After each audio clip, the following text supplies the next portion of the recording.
Lo siguiente. Si acaso utilizamos el pizarrón.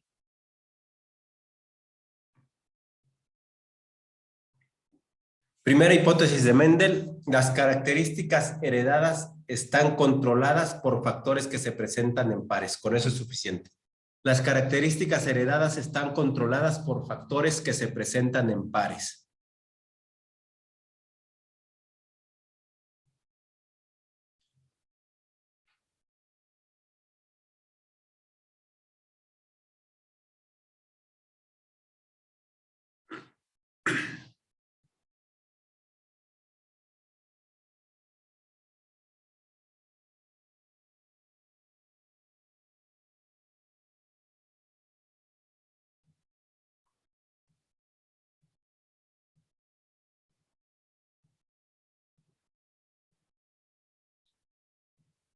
Y esa está relacionada con los alelos, lo que hoy se conoce con la palabra alelo. Segunda hipótesis de Mendel: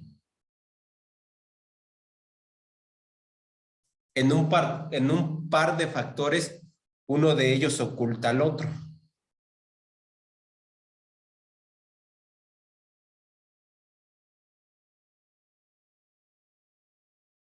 Segunda hipótesis: en un par de factores, uno de ellos oculta al otro.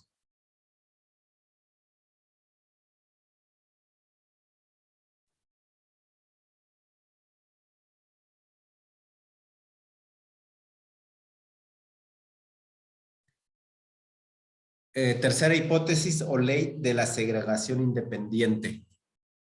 Durante la formación de los gametos se segregan o se separan un par de factores. Durante la formación de los gametos se segregan o se separan un par de factores.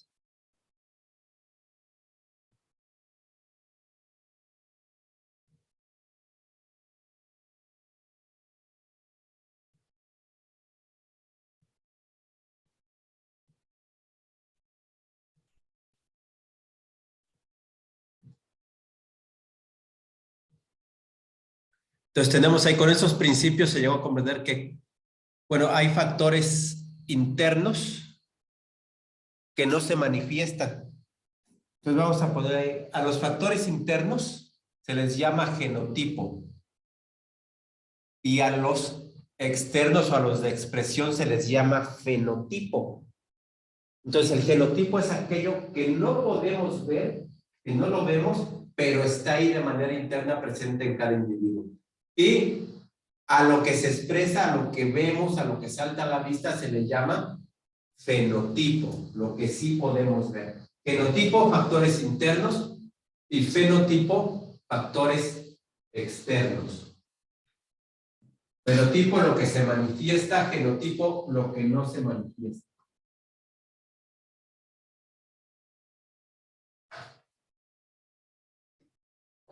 Que no quiere decir que no se pueda manifestar.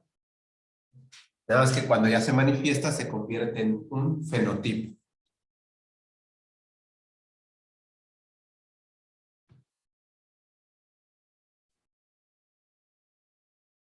Cuadro de Punnett.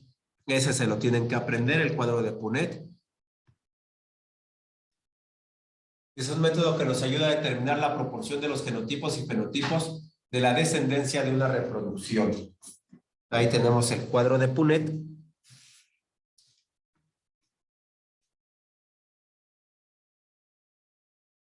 Recuerden que siempre el que está con mayúscula es el dominante y el que está con minúscula es el recesivo. Para que un gen o una característica se exprese, se necesitan, si es dominante, solamente uno, y si es recesivo, se necesitan los dos.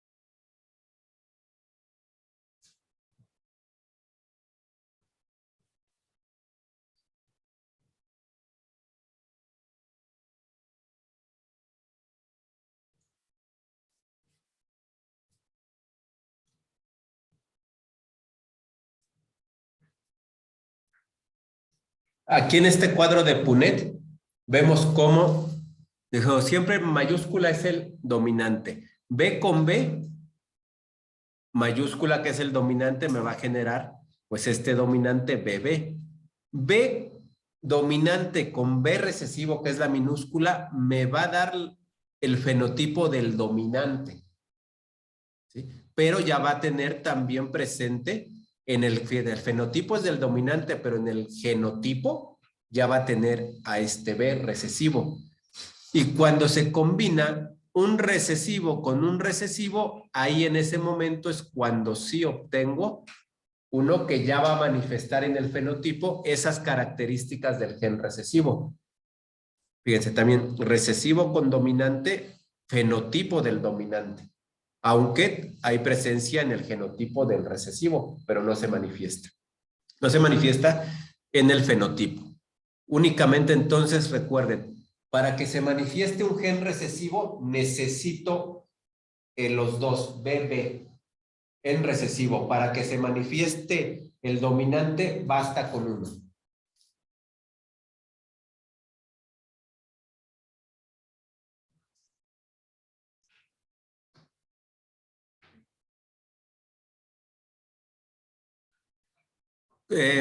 Teoría cromosómica de la herencia. Teoría cromosómica de la herencia.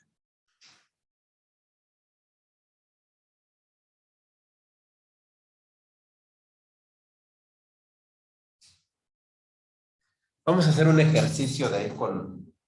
Vamos rápido porque el examen, por lo menos nos lo adelantaron a los que más pronto les hubiera tocado para la otra semana, de acuerdo a las fechas iniciales, y nos lo adelantaron por lo menos una semana para los más atrasados, lo cual nos hace pues meterle mayor velocidad, ¿no? Entonces, pero viene mucho, por ejemplo, que me dan flores rojas, blancas, donde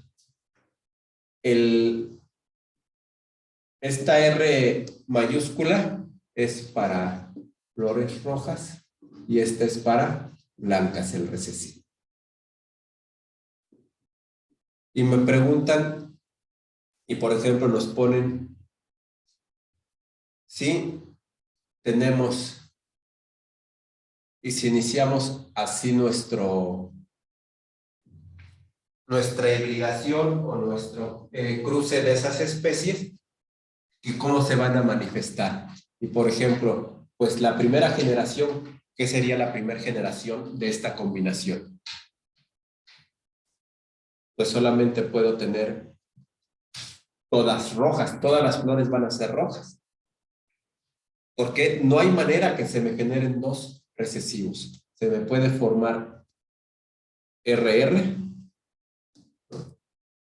RR y RR. Solamente tengo una posibilidad de que haya un gen recesivo, pero en el genotipo, nunca en el fenotipo, por lo tanto, todas van a ser rojas. Si yo hago combinaciones de estas, otra vez tendría RR. Si hago esta con esta con esta, perdón, RR, esta con esta RR, esta con esta RR. Uno, son 2, 4, 6, ahí está, ¿no? RR, ya están todas. No es cierto, me falta una. Y luego esta tendríamos RR, RR y RR. En las dos primeras generaciones no habría ninguna flor blanca. Hasta la tercera generación tengo la posibilidad, aquí puedo hacer R con R, ¿no? Mayúsculas las dos. Y ahí serían flores rojas. Pero ya también tengo la posibilidad de R con R, que todavía sería flor. Todavía sería flor roja, pero ya tengo la posibilidad RR, donde ya se manifestaría una flor de color blanco. ¿Sí? Entonces, eso es lo que tenemos que hacer. ¿Qué ocurre? ¿Qué tipo de combinaciones tenemos? Y eso es basado en el cuadro de Punnett. La podemos, y ya vemos, sacamos los porcentajes que puede haber en la primera generación, por ejemplo, la primera generación 100% de flores rojas, segunda generación 100% de flores rojas, aunque realmente si nos vamos a las leyes de Mendel, en la segunda generación es 75%, en la tercera, si no me equivoco, es el 50% y en la cuarta el 25%. Nunca vamos a tener el total del recesivo, pero sí va a ir aumentando el porcentaje del recesivo que se manifieste en el fenotipo. Los conceptos iniciales. Los organismos diploides tienen los cromosomas organizados en pares. Ya habíamos visto que los diploides tienen sus cromosomas en pares. Estamos con teoría cromosómica de la herencia. Si la ubicación de los genes para la misma característica está en la misma posición en cada cromosoma del mismo par. Estas dos copias de genes son llamadas alelos, que ya lo vimos arriba, y se pueden definir como versiones diferentes de un gen para una misma característica. Versiones diferentes de un gen para una misma característica. Ligamento genético es la herencia simultánea de algunos genes porque están ubicados en el mismo cromosoma. El ligamento genético rompe con el tercer principio de Mendel o ley de la segregación independiente, ya que su distribución no será independiente. En algunos casos, este ligamento genético se puede perder debido al entrecruzamiento entre cromosomas que sucede durante la profase 1 de la meiosis. En este entrecruzamiento, los cromosomas homólogos se conectan en ciertos puntos e intercambian segmentos de ADN. Esto, no he visto nunca que venga una pregunta en el examen. Formulación de la teoría cromosómica de la herencia.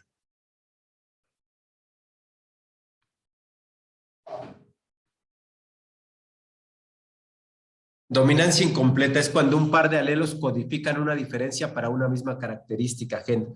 Ninguno de los dos es totalmente recesivo y ninguno de los dos es totalmente dominante. Entonces, dominancia incompleta se da cuando un par de alelos codifica una diferencia para una misma característica y ninguno de los dos es totalmente recesivo ni totalmente dominante. Alelos múltiples. Significa que a pesar de que un individuo de una especie solo puede tener 2 alelos de un gen, en realidad en la especie completa puede tener decenas de ellos debido a todas las mutaciones que entre cada individuo se pueden dar. Alelos múltiples. Un individuo solamente puede tener 2 alelos para un gen, pero en una especie cada individuo puede tener alelos distintos. Nada más, cada individuo puede tener un par de alelos para cada gen. Pero ya en la variedad de individuos, mi par de alelos para un gen es distinto a tu par de alelos para el mismo gen. Entonces, en una especie puede haber diversidad, una gran diversidad de alelos, aunque cada individuo solamente puede tener 2 alelos para cada gen.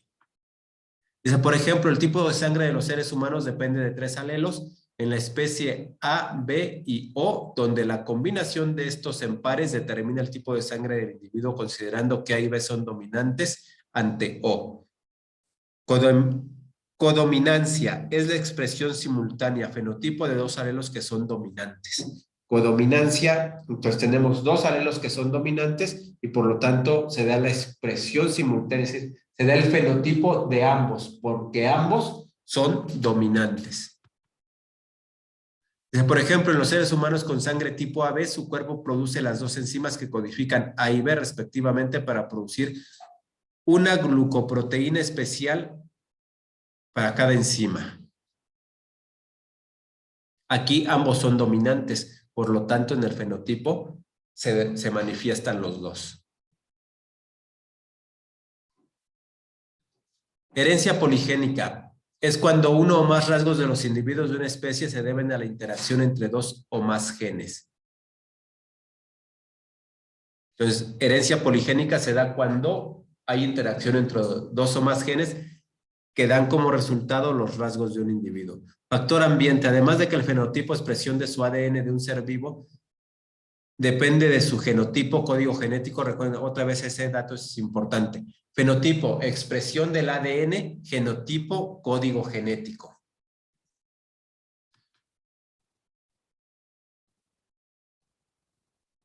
Pero nos dice aquí que ese fenotipo también depende del ambiente.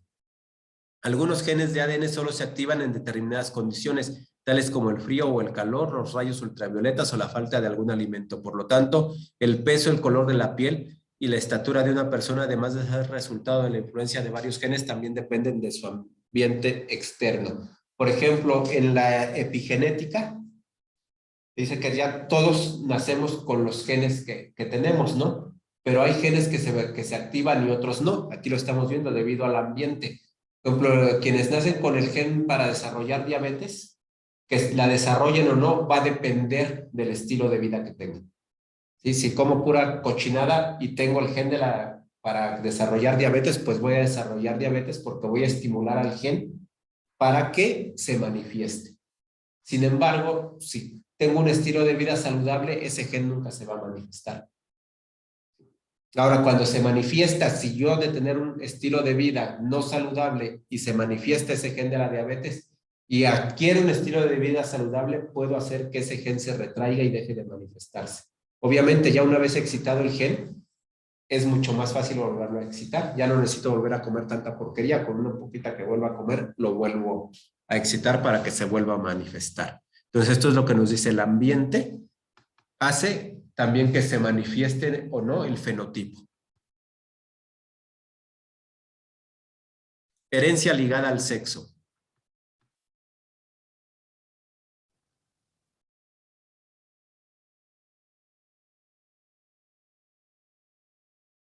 Entonces, por ejemplo, las mujeres tienen su par de cromosomas son XX y el hombre es XY. Las mujeres XX, hombres XY. Quien determina el sexo, pues es el hombre, porque es el que puede aportar el cromosoma Y. La mujer siempre va a aportar el X, ¿no? Entonces, lo que veíamos ahorita más o menos con Mendel. La mujer tiene XX, el hombre XY. Entonces, la mujer siempre va a aportar X. Y el hombre puede aportar o X o Y. Si aporta X, pues vamos a tener una mujer. Y si el hombre aporta Y, pues vamos a tener a un hombre. ¿Sí? Entonces la mujer siempre va a aportar un cromosoma X. Y va a depender del cromosoma que aporte el hombre, el sexo del nuevo individuo. Si el hombre aporta X, será una mujer. Y si el hombre aporta Y, pues será un hombre. Entonces, esa es la primera herencia ligada al sexo. Depende de que es el sexo que va a tener el nuevo individuo. Dependerá del cromosoma que aporte el hombre, X o Y. Dicen, en los mamíferos, incluyendo al ser humano, las hembras y los machos tienen el mismo número de cromosomas, todos organizados en pares homólogos. Pero el par de cromosomas que determina el sexo en estos seres vivos, cromosomas sexuales, son diferentes en cuanto a tamaño y en cuanto a composición genética. Las hembras tienen un par homólogo, es decir, 2 cromosomas X, y los machos tienen un cromosoma X y un cromosoma Y, o Y, ¿no? Así, en la formación de un cigoto, este será XX o XY, dependiendo del tipo de gametos, espermatozoides y óvulos que se fertilizaron. Bueno, esto ya lo expliqué. O sea, además del género de la especie, los cromosomas sexuales tienen otra información que se transmitirá junto con la del sexo. Entonces ya tenemos, además del género de la especie, que es la principal herencia genética o la herencia genética más ligada al sexo por el tipo de cromosoma que se aporta. Dicen, las hembras que tienen 2 cromosomas XX pueden tener alelos dominantes y recesivos, pero en los machos que solo tienen un cromosoma X, los alelos de este cromosoma, sean dominantes o recesivos, se expresarán totalmente. Por eso algunas enfermedades ligadas a los cromosomas sexuales tienen una mayor expresión en los machos. Dice, en el ser humano la visión de color, la coagulación de la sangre y algunas proteínas de los músculos están determinadas por genes que se encuentran en el cromosoma X y no existen en el cromosoma Y. La hemofilia es una enfermedad en la cual la sangre no coagula. Normalmente la coagulación ocurre por una serie compleja de reacciones en las que cada uno depende de la presencia de ciertos factores proteicos en el plasma sanguíneo. La falla para producir una proteína esencial del plasma, conocida como factor 8, da como resultado la forma más común de hemofilia A, que está asociada con un alelo recesivo de un gen que es llevado en el cromosoma X. En el daltonismo, la mayor parte de las formas de ceguera parcial al color no se distingue entre el rojo y el verde, son anomalías genéticas hereditarias asociadas al sexo. En la fenilcetonuria o PKU se carece de la enzima hepática fenilalanina hidroxilasa. Cuando esta enzima falta o es deficiente, la fenilalanina y sus productos de degradación anormales se acumulan en el torrente sanguíneo y en la orina. Estos productos son dañinos para las células del sistema nervioso y pueden llegar a ocasionar retardo mental profundo. La PKU es causada por un alelo recesivo en estado homocigoto.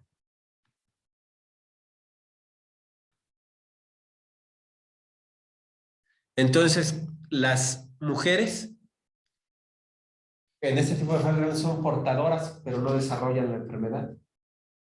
Y los hombres, en estas enfermedades ligadas al sexo, somos los hombres los que más las desarrollamos.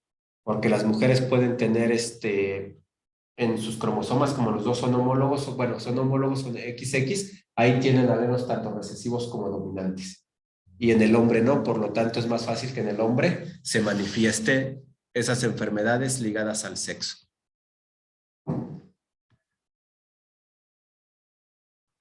Mutaciones cromosómicas. Las mutaciones son cambios que se dan en el código genético a nivel del cromosoma. Pueden ser de dos tipos, estructurales y de cantidad. En las mutaciones estructurales se pueden dar cuatro tipos de mutaciones. Bueno, aquí sí vamos a poner mutaciones cromosómicas, pueden ser de dos tipos, estructurales y de cantidad. Y ponemos las estructurales.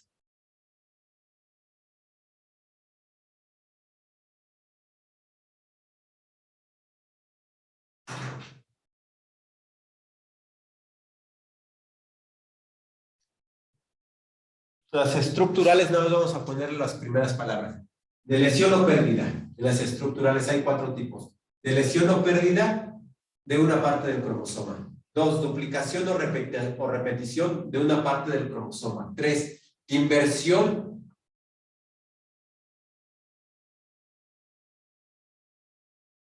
Y 4, translocación.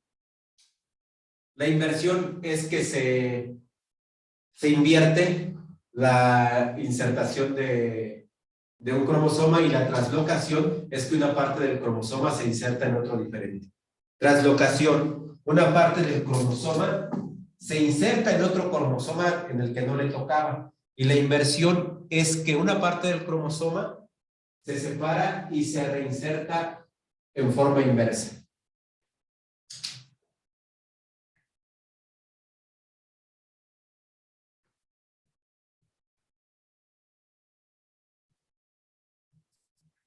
Las causas pueden ser mutaciones naturales o espontáneas, que son las que se dan producto de las copias que se dan en el ADN, donde a veces hay fallas ahí en las copias. Mutaciones inducidas, donde se hace una manipulación genética para inducir esa mutación, como las inducidas por las vacunas de RNA, que les pusieron.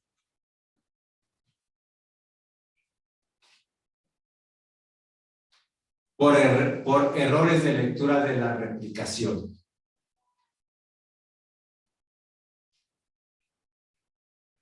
Esas son las causas por las que se produce esta falla. Ahora, ingeniería genética. Estamos en la parte donde empezamos a trabajar con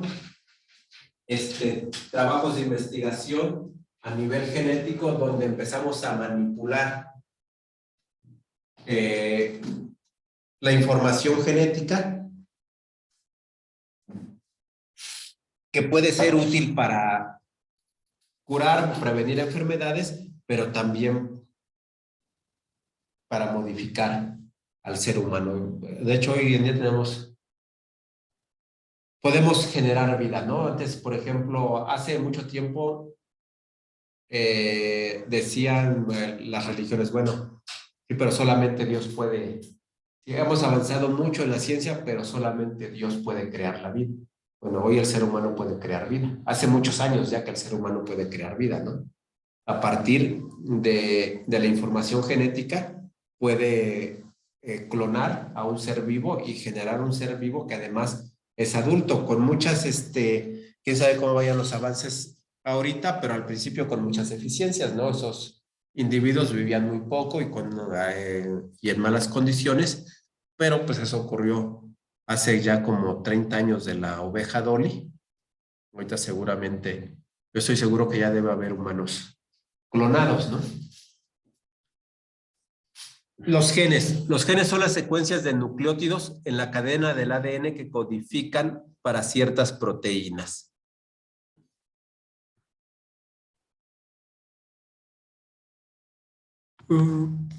Esta parte no.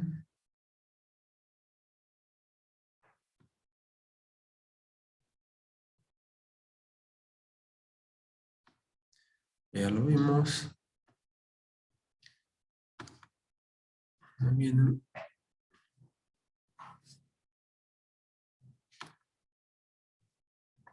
Lo vi.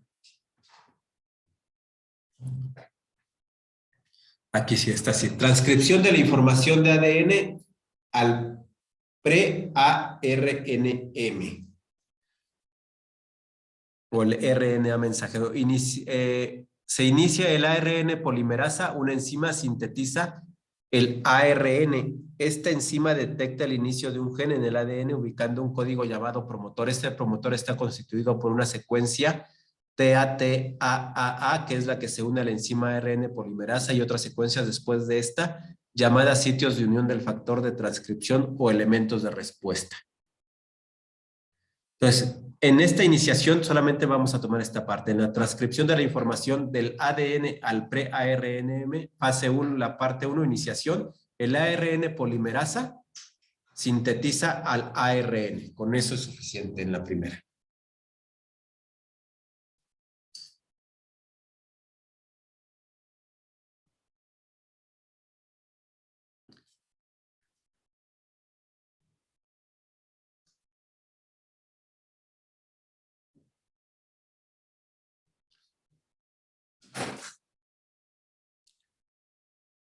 Ya la parte A y B no la vamos a saltar. No recuerdo nunca que haya venido la pregunta así por separación.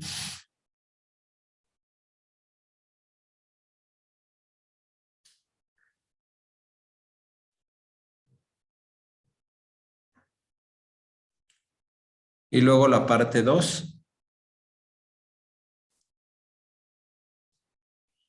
¿Si habías terminado con la 1, Karen? Sí. Vamos con la 2. Alargamiento. En esta parte donde se da el alargamiento, el ARN polimerasa continúa el alargamiento al mismo tiempo que sintetiza una cadena de ARN con bases complementarias a las del ADN que va abriendo. Hasta ahí, hasta el primer punto.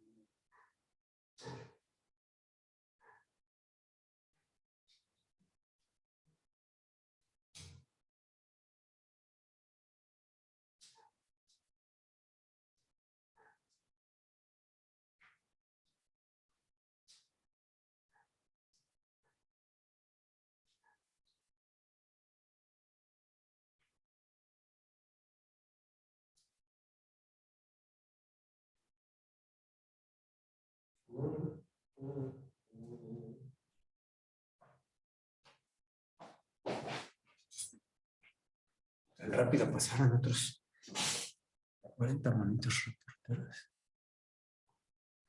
Vamos hasta el primer punto y con eso es suficiente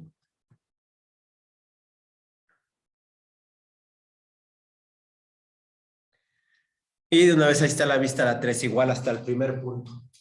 Terminación. En este punto la enzima suelta el ARN sintetizado y se desprende del ADN para continuar con otro proceso de transcripción.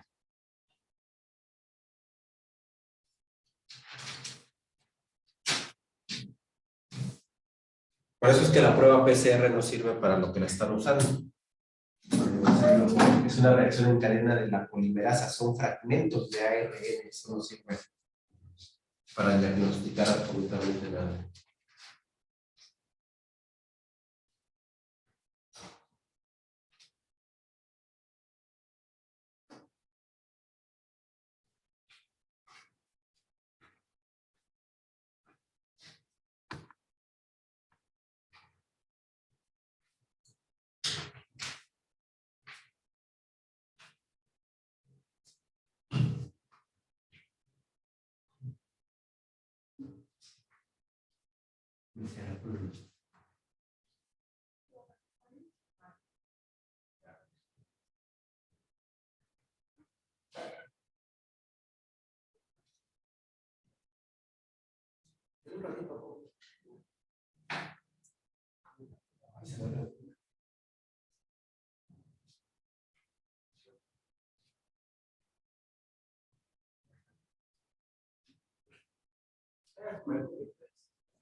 Ya quedó el de la terminación.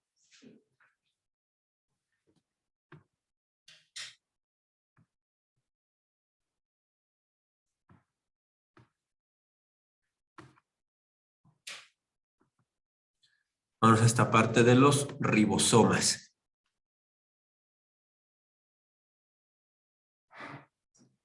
Entonces, una vez que el ARN, me recuerdo que el ARNM es el ARN mensajero. Vimos en la mañana que existían 3 tipos de ARN.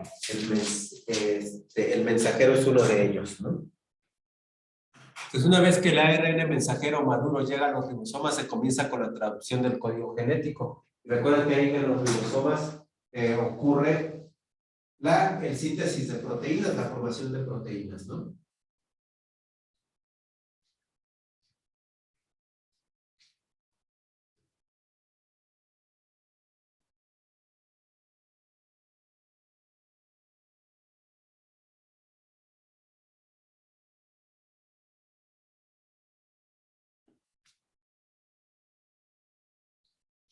Entonces, recuerden que ARNR es el ARN ribosómico.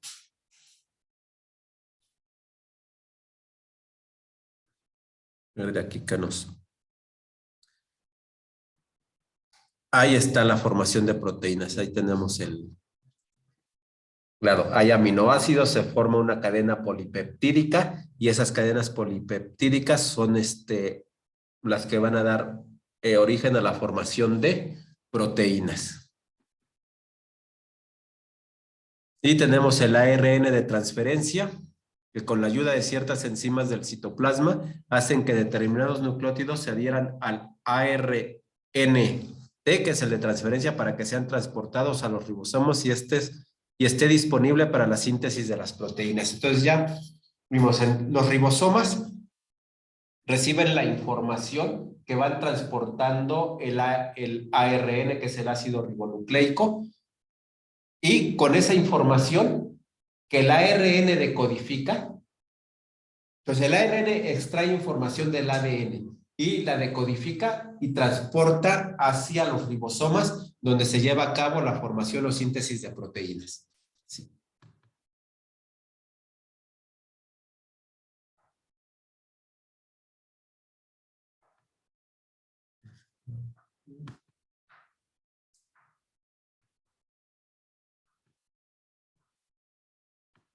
Mutaciones genéticas. Mutaciones genéticas. Las mutaciones genéticas pueden categorizarse de la siguiente forma. Sustituciones. En estas mutaciones donde se modifican nucleótidos puntuales puede pasar sustituciones.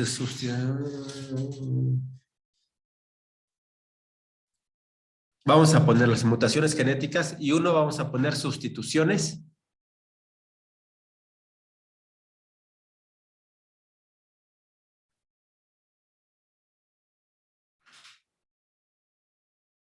Un nucleótido, sustituciones, consiste en la sustitución de un nucleótido por otro.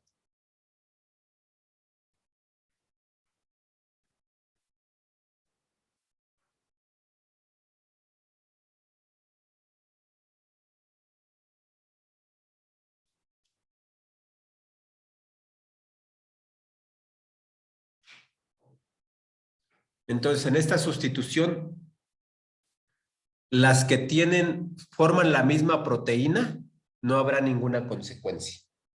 Si la sustitución forma la misma proteína, no habrá consecuencia. Si la sustitución forma proteína con las mismas cualidades biológicas, tampoco habrá consecuencias. Pero si la sustitución codifica aminoácidos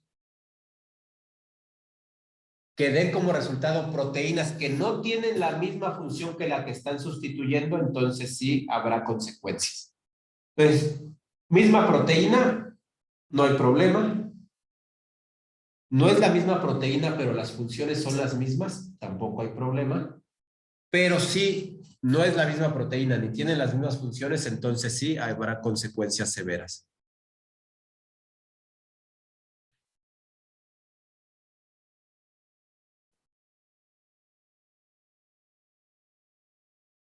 Bueno, aquí la otra es que la consecuencia sea que no se forme la proteína. Tenemos una proteína incompleta porque hay una señal de terminación del aminoácido y termina sin que la proteína se haya completado, y ahí sí las consecuencias son graves. De lesiones o inserciones. Esta ocurre cuando se agregan o eliminan nucleótidos a la cadena de un gen que puede tener múltiples consecuencias dependiendo de la clase de la mutación. Entonces, ahí de lesiones o inserciones sería la segunda y hasta el primer punto. Se agregan o eliminan, es más, bastaría con que esto ocurre cuando se agregan o eliminan nucleótidos, hasta ahí. De lesiones o inserciones. Ocurre cuando se agregan o eliminan nucleótidos.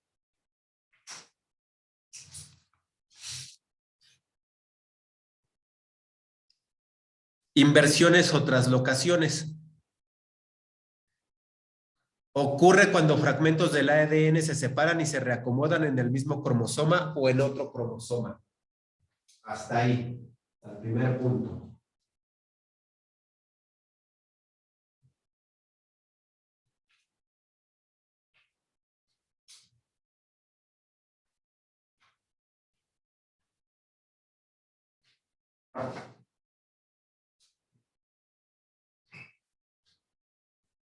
Y recuerden para su examen ir, que hayan dormido. Pueden estudiar todo lo que quieran, pueden hacer 12, 13, 14, 15 horas diarias.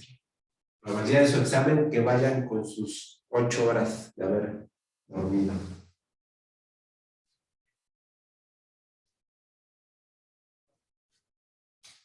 No vayan a cenar pizza un día antes del examen. No comer. Entonces,